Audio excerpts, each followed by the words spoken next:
So good evening dear students of grade 10.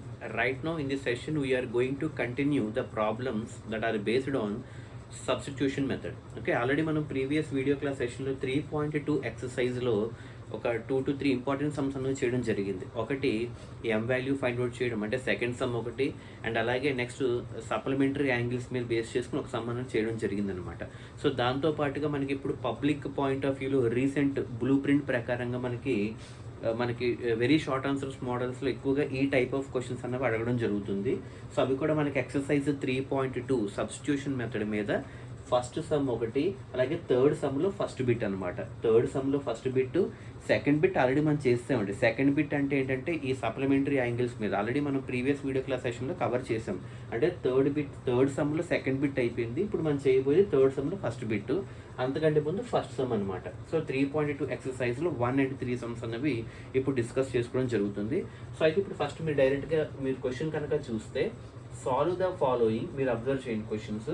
Okay, solve the following equations అంటే solve the following using substitution method. Okay, మీకు already చెప్పాను 2 important methods అన్నవి ఉంటాయి.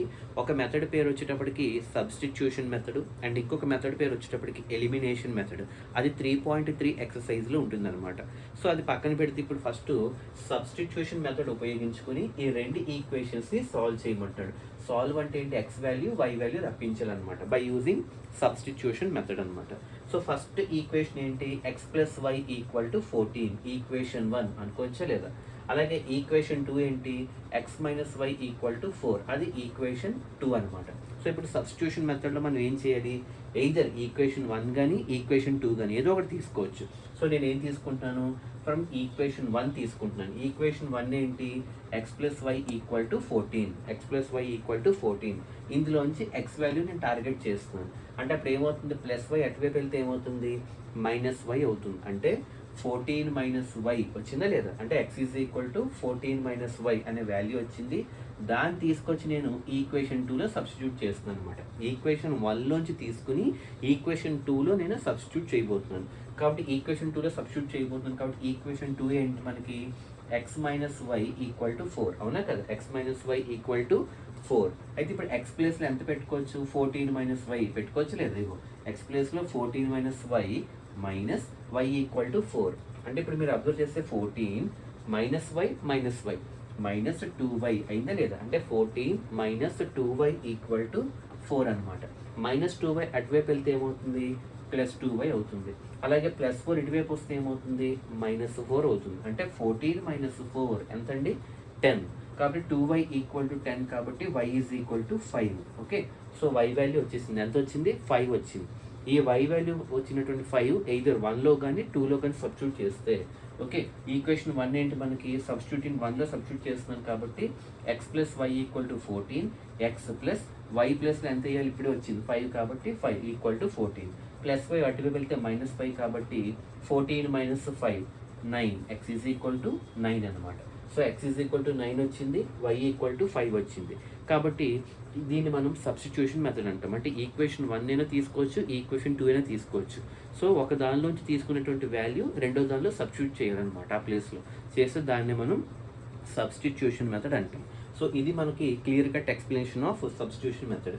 ఇప్పుడు దీన్ని base చేసుకుని మనం థర్డ్ సమ్ చూద్దాం. థర్డ్ సమ్లో ఫస్ట్ ఇంపార్టెంట్ బిట్, ఇది మనకి ఎక్కువగా 1 మార్క్ క్వశ్చన్స్లో ఎక్కువగా అడగడం జరుగుతుంది. క్వశ్చన్ చూడండి, ద డిఫరెన్స్ బిట్వీన్, అంటే మీరు జాగ్రత్త చూడండి, ద డిఫరెన్స్ బిట్వీన్ 2 నెంబర్స్ ఉన్నాయని చెప్తున్నాడు. ఆ 2 నెంబర్స్ ఏంటి, ఒకటి ఎక్స్ అనుకోవచ్చు, ఇంకొకటి వై అనుకోవచ్చు. డిఫరెన్స్ బిట్వీన్ 2 నెంబర్స్ అంటే ఒకటి ఎక్స్ ఇంకోటి వై, కాబట్టి వాటి మధ్య డిఫరెన్స్ అంటే మైనస్, సమ్ అట్లా డిఫరెన్స్ అంటున్నాం అంటే మైనస్ అవుతుంది. The difference between 2 numbers is, difference చేస్తే ఎంత వచ్చిందని చెప్తున్నాడు, 26 అని చెప్తున్నాడు, అదొకటి.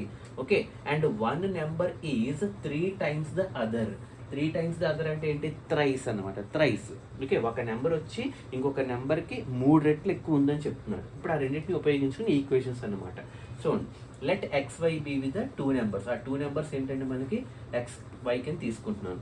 ఇప్పుడు క్వశ్చన్లో ఏమంటున్నాడు, డిఫరెన్స్ అంటున్నాడు కాబట్టి x minus y difference, minus ఎందుకు వేసానండి, డిఫరెన్స్ అంటున్నాడు కాబట్టి x minus y equal to, ఆ డిఫరెన్స్ 26 కాబట్టి x minus y equal to 26. అది ఈక్వేషన్ 1. ఓకే, ఇప్పుడు వాడు ఏమంటున్నాడు, 1 number is 3 times the other అంటున్నాడు. వన్ నెంబర్ అంటే నేను ఇది ఎక్స్ కింద తీసుకున్నాను, is equal to 3 times the other number ఎవరు వై, కాబట్టి ఎన్ని టైమ్స్ 3 టైమ్స్ అంటే x is equal to 3y, x is equal to 3y, 3 times the other number. ఒక నెంబర్ వచ్చి 3 టైమ్స్ అదర్ నెంబర్ అన్నాడు కాబట్టి X is equal to 3y తీసుకొచ్చి మళ్ళీ ఎందులో పెడుతున్నాను, ఈక్వేషన్ 1. ఈక్వేషన్ 1 ఏంటి, x minus y equal to 26. ఇప్పుడు ఎక్స్ ప్లస్లో ఎంత వేసుకోవచ్చు, 3y వేసుకోవచ్చు, లేదు 3y minus y equal to 26. 3y నుంచి ఒక y తీస్తే ఎంత, 2y equal to 26, y equal to 26/2 13 అనమాట. So y is equal to 13 వచ్చింది. ఈ వచ్చినటువంటి 13ని 1లో కానీ 2లో కానీ సబ్స్టిట్యూట్ చేసుకుంటే మనకి ఎక్స్ వాల్యూ అనేది వస్తుంది అనమాట. నేనేం చేస్తున్నాను, సెకండ్ ఈక్వేషన్లో సబ్స్టిట్యూట్ చేస్తున్నాను.